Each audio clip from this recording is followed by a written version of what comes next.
I get like really high and then watch stuff about space. But if I get too high, it spooks me. And I have to try and distract myself. Yeah, because I'm like, oh my goodness. Maybe there is no meaning. Maybe nothing is real. And it's like, no, God made stuff. No meaning. I vibe so differently on that than you. Like, it to me, no meaning is like no pressure, no plan, everything's fine.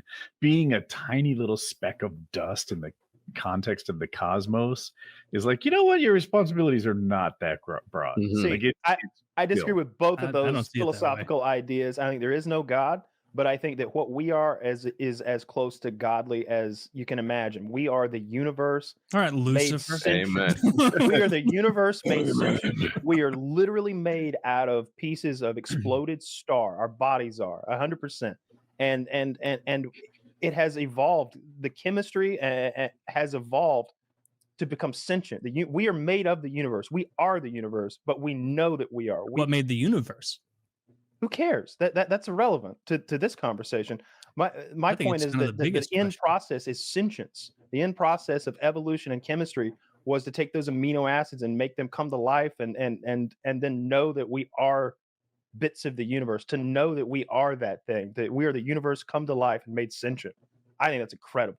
I think that we're super important. But we've never met any other things like us. How could we be important? Because what you just said makes it meaningless. Experiencing for what sake, for what purpose, to what end? It's nothing. It's a ant experiencing the anthill is what you're saying. And so it's much more significant if there was a God who created everything, kind of set this in motion. Doesn't have to be the like in 6 24-hour days of time and then he chilled. Like it could just be, set it in motion. If there's a God, he's a scientist. We are infinitely more important if we were created and our universe was created by a God. If there's a God, he's a scientist, and he's nowhere near infallible, and he doesn't care about us. You just said you didn't think he existed. I don't. You don't think there's even a possibility that like of course it's a possibility. A prime mover started this? Oh yeah. Anything is literally possible. It could. You could be God. I'm willing to accept that there is a small chance that you yourself are God, or that I am, and I forgot. Like those things are all possible. Well, that's I just don't think they're likely. I had to watch a YouTube video on how to take my dryer apart. I'm not God. All right, well, you're not. The Hecz might be. Hecz could be. Hecz is a really successful guy. I know, but when you say the washing machine, I know that I'm not, because what would compel you to want to take your machine apart? Like I had to fix it. It was broken. I had to. Dude, there's experts for that stuff, and you help the economy, dude. You help keep it going. That's so true. We should raise GDP. Kyle, I'll pay you $20,000 to suck my cock, and then you pay me $20,000 to suck your cock. GDP just went up 40K, and we created 2 jobs. It checks out. 4 jobs. See, that's how like real economics works. Are you counting the blowjobs as jobs, Kyle? Yes, absolutely. Yeah, a part-time work. But yeah, that's a scary thing to think about. I am the opposite of you in that way, Kyle, and it seems like Hecz might be in the middle or more on what I'm thinking. Where like, if this is just meaningless nothing, and we arose just as components floating in disgusting goo, like that's pretty depressing. Like I don't think so. I think it's. Why do you want to have meaning? Everyone wants meaning. No, I very much don't want any meaning. Oh, what is that? What do you mean when you say that, right? Because you sit here, right, and you're having these conversations so that you can entertain people and get the ability to continue to do what you like to do, which is obviously having conversations, meaningful ones like the ones we're having right now. Meaningful, right? I said it, meaningful, right there. It's like there's meaning to it, right? I feel like if for a life to have meaning, there are noteworthy accomplishments that live on beyond you that you're required to have. That's a tall bar. How about we just live a life? How about I just keep the people that are important to me fed, dry, warm, cold, whatever they need to be, and that's all the fucking pressure and accomplishment that I really need. Right? If I'm supposed to change the world or make America great or make the world more peaceful or like, that's a lot. We're all going to leave a mark on this universe, of course, right? And that there's two ways to measure that mark: by its size and by its nature, right? There are people on this planet who left a huge mark made of dirt. That is not impressive. There are people who leave barely any mark at all, which is fine. And then there are people who leave a big mark made of gold, right? I'm impressed with that guy. That's what I think of Hank Green, right? This guy left a great big mark behind, and it is nothing but good. I've never seen anything. I don't know. He's a YouTuber. He does a lot of science stuff, crash course. He's been on the show. Yeah, he's from scientists. I was going to say Louis Pasteur, but okay. Dude, this guy has helped Alexander countless kids prepare for their AP exams. You heard YouTuber and you dismissed him, but I wouldn't think that would come from you. He's a good man who's left a big positive mark, and I like him. He barely knows. I'm not trying to shit on him, but I'm just not trying to compare him to Alexander the Great and Louis Pasteur. Like you know what I mean? Sure. Like, if we're talking about those lasting legacies, because I didn't know who he was, and he's been on the show. Like, you know what I mean?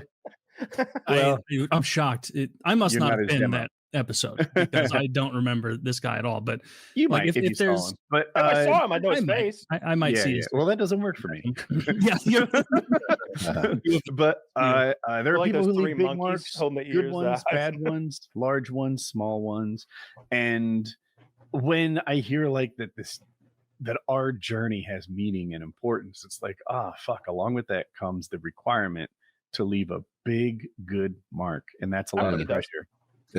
Yeah, but like, what if you don't think, like, if there truly is no meaning, like if we did arise from a pit of goo, then, and you believe that wholeheartedly, not you, just like the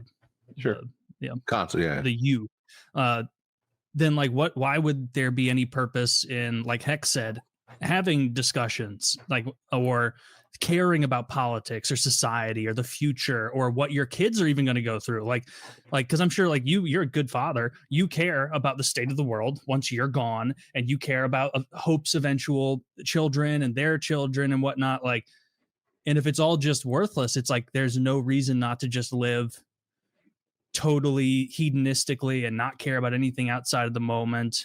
And I think that's probably why all these people you're referencing, whether from Alexander the Great to Louis Pasteur to whoever, like they believed in a higher power, Newton, what have you, like they believed they were doing something in the furtherance of the good that like, because they were ignorant ancients. Newton believed in alchemy. Yeah, get out of here with that. Newton is smarter on his worst day than you could ever dream of being. He's smarter than all of us combined. Look, a lot of people are smarter. You know, when you could. Okay, that's fair. This isn't a great example here, but physics, you say, was a smart guy. Like you get that.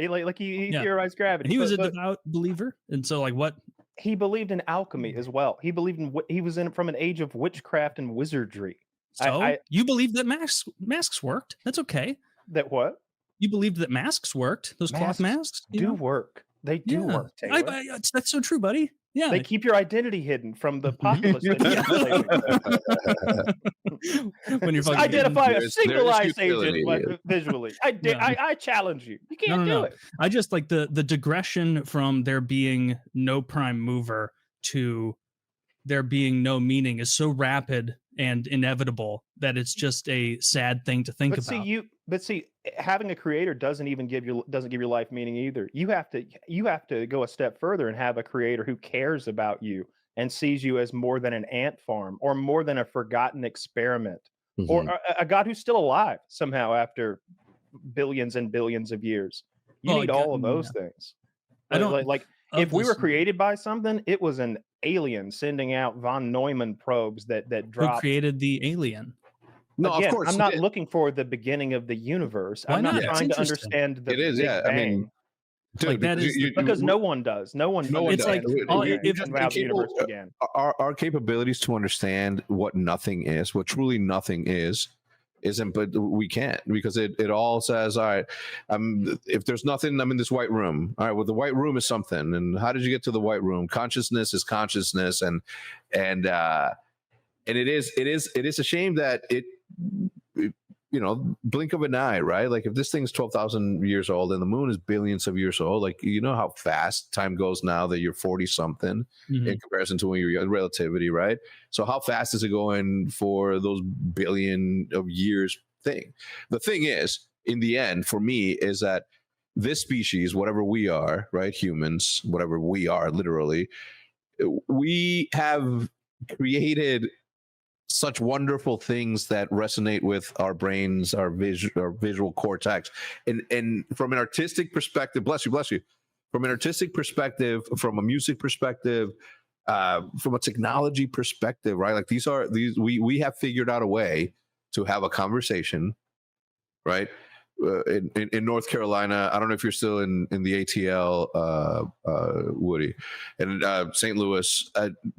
Like we have created stuff, right? That points to the fact that we are a little bit more than something that lives also on this planet, and that's meaningful. Mm-hmm. How we all got here, surely it doesn't matter in the context of the conversation, but it really doesn't matter because we can't understand what nothing is, or we wouldn't be able to comprehend. If somebody came and said, "Oh, simulation," I would have been like, "Yeah, I believe that. I've seen enough Matrix movies. I believe that." If somebody came in and said an illusion, or what we're talking about right now is happening in the course of lightning speed as you're dying, 20 years, 40 years from now, like nothing would surprise me. Yeah, I mean, there's no way to know. Like that's kind of even the people who are like very sure in their belief will default to like, well, we can't know for sure. That's kind of a big part of it, but it feels so meaningless and depressing for there to be not like, and also like if there is no God, no prime mover, like there is no like morality itself is farcical. See, I disagree with that.